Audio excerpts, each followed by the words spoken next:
Hello everyone, welcome back to your English class. I'm Jasmine and this is the 39th module. In this module, we are going to continue with the chapter The Enemy written by Paul S. Buck and taken from the book Vistas. In the previous module, we have already seen that day 2 incident happening. We have already discussed the first incident. Now let's unfold what is the second incident. As you read the section, you can see Hannah was busy with the household work as the servants had left. All of a sudden, she had to perform all the work which she was not used to. She was very tired. Suddenly, she saw that a messenger wearing official uniform had come to the house. As she saw him, her hands went weak and she was unable to breathe. This was because she felt that the servants must have told the authorities that they were sheltering an enemy. Hannah ran up to sit down and she was struggling to breathe. She was unable to speak. By that time the messenger also followed her through the garden and he stood in front of Sadao. Hannah was helpless and she pointed her finger towards the messenger. Sadao was reading a book there, and when he saw Hannah, he looked up. He was sitting in his office, which had a partition in it. The part of the office beyond the partition opened into the garden and was full of shady sunshine. Further, you can see Sadao asked the messenger the matter due to which he had visited him. When he saw that the messenger was wearing a uniform, he stood up as a mark of respect. The messenger said that Sadao was supposed to accompany him to the palace. He added that the old general was suffering in pain and Sadao was supposed to visit him and treat him as a doctor. Upon hearing this, Hannah was relieved and she said, "Oh." With this, she took a deep breath and asked that what that all for which the messenger had come. The messenger reacted and said, "All?" He could not understand that what else could it be for which he was supposed to visit the house. Further, he asked whether this reason is not enough and did they want any other reason for him to visit them. Hannah was sorry for her reaction and said that the reason was enough for the messenger to visit them, because she did not need any other reason for him to visit them. As Sadao had to accompany the messenger, he went to Hannah to say goodbye. Hannah was in the kitchen, but she was not doing anything. The children had gone to sleep, and Hannah was taking rest. She was more tired due to the scare on seeing the messenger than she was from doing the household work. And Hannah said to Sadao that she had thought that the messenger had come to arrest them. Sadao looked carefully at Hannah's anxious eyes. He was very sad and distressed, and he said that he must get rid of the man for her sake. He added that he had to get rid of the man by any means. Then he went along with the messenger to visit the general. Upon meeting the general, Sadao narrated the entire story to him. The general, who was very weak, said that he understood Sadao's position because he had also studied in America at the Princeton University, but there were only a few Japanese who had studied in America. Further, you can see Sadao replying to the general that he did not care for the American man, but as he had operated upon him successfully, for which the general interrupted him and said, "Yes, yes." He felt that Sadao was a necessary part of his life. As Sadao had been successful at operating on the man, the general felt that Sadao was very skilled.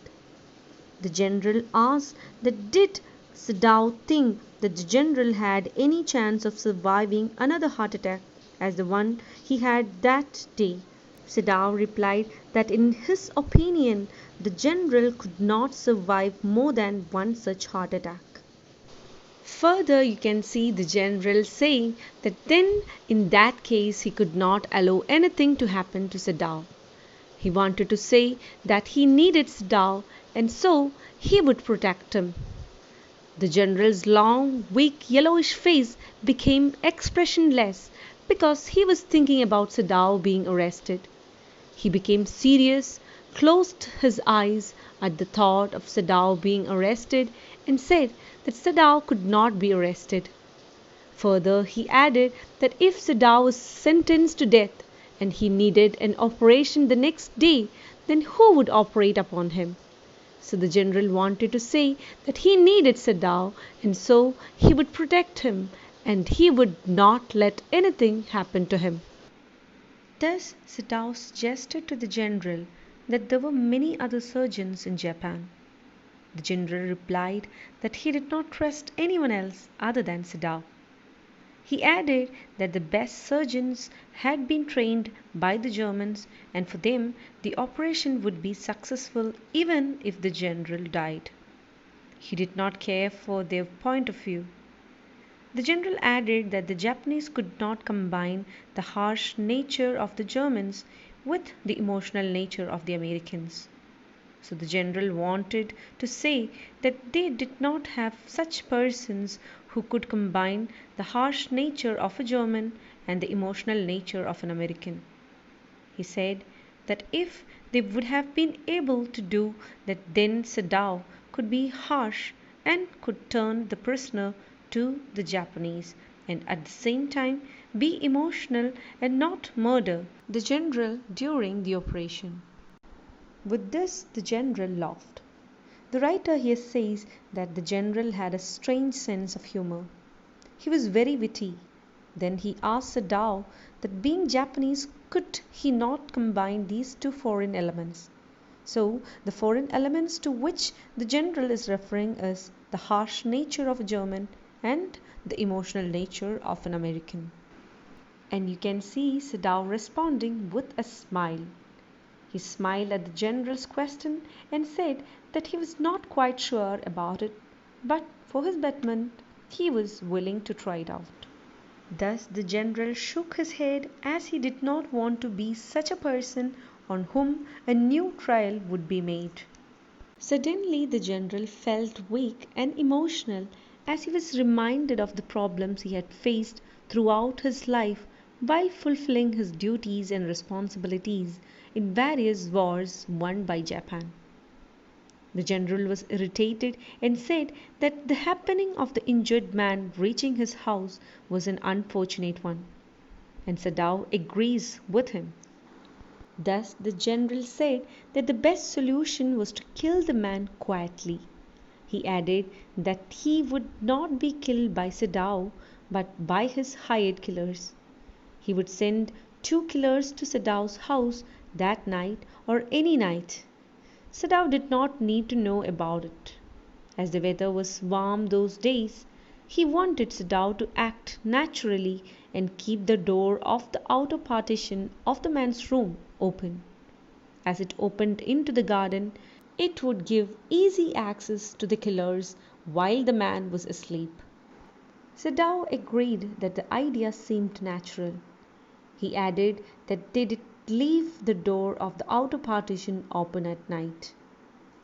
The general was over with the talk and so he yawned to show disinterest. He added that was a good thing. He commented that the killers were experts. They did not make any noise and killed the person in such a way that he bled inside. There would be no traces of blood on his body. He would even ask them to remove the dead body if Sadao wanted. Sadao thought about Hana and said that that would be a very good idea. And thus Sadao went back home and on the way he kept on thinking of the plan that he had made along with the general. He thought that in this way he would not be involved in the death of that American man. He planned that he would not tell Hana anything about this plan.